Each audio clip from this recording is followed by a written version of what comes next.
I do? She looks like she's in a trance or something. She's really into this stuff, you know, honey? She feels in one of her chakras that our lives are paralleling this couple's, and she's trying to figure out if their life was always happy. Nobody's life is always happy. I mean, in a cosmic way. Oh.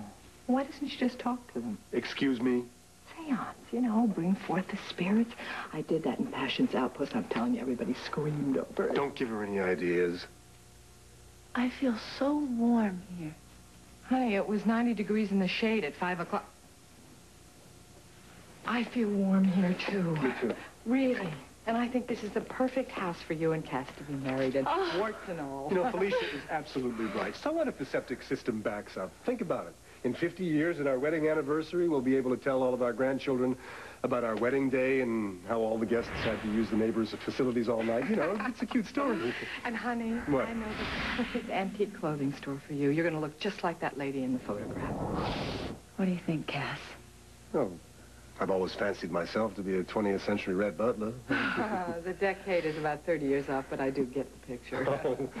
We don't have a whole lot of time to pull this together. Oh, no. You're looking at a woman who thrives on pressure. I'll do everything.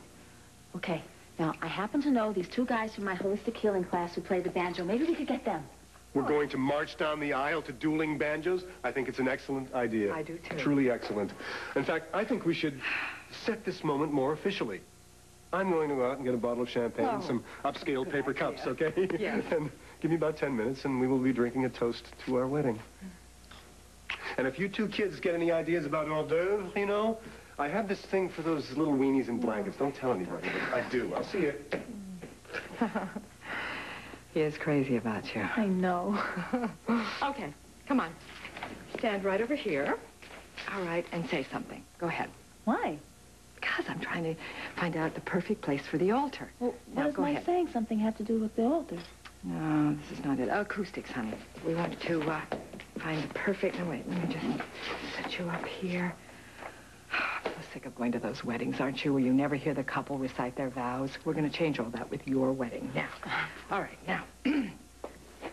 Speak. Go ahead.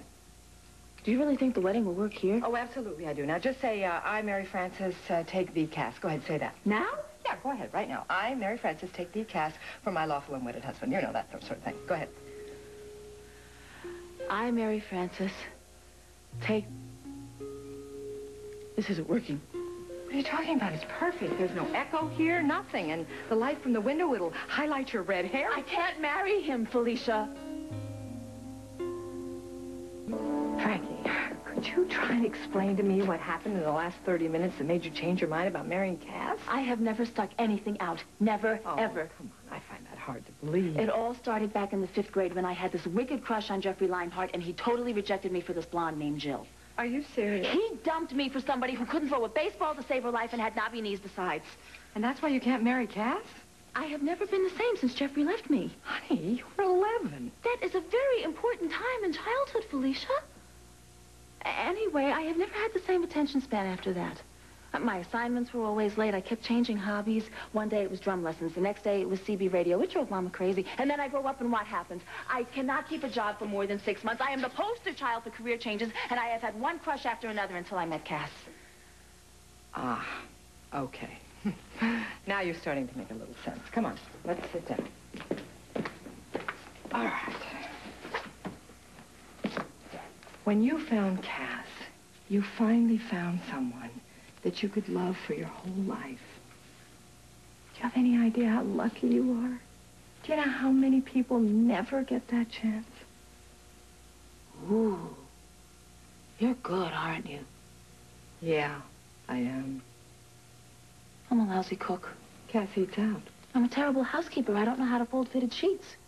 Honey. Oh, I just want so much to make him happy, You Felicia. do. And I want him to make me happy. He will, or I'll kill him. Just getting this far with him hasn't been easy, you know. True. So what if after a couple of years the thrill is gone and all that's left is boxer shorts? Trust me, Cass will never wear boxer shorts. You think I'm overreacting? Yeah, I do.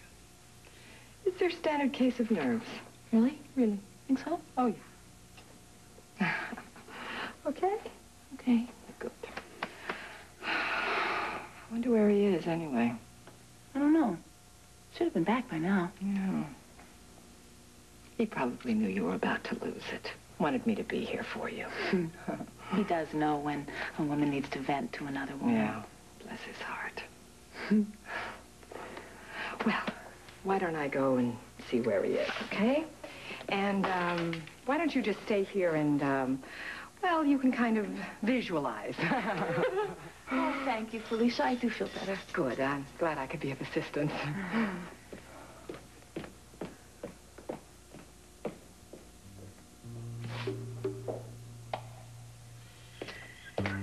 Cass? Oh, honey, I'm sorry. I knew this would happen. What would happen? This is a sign. Somebody's trying to tell me something. When did you get superstitious? I can't marry Frankie. I'm no good for her. Oh, for heaven's sake.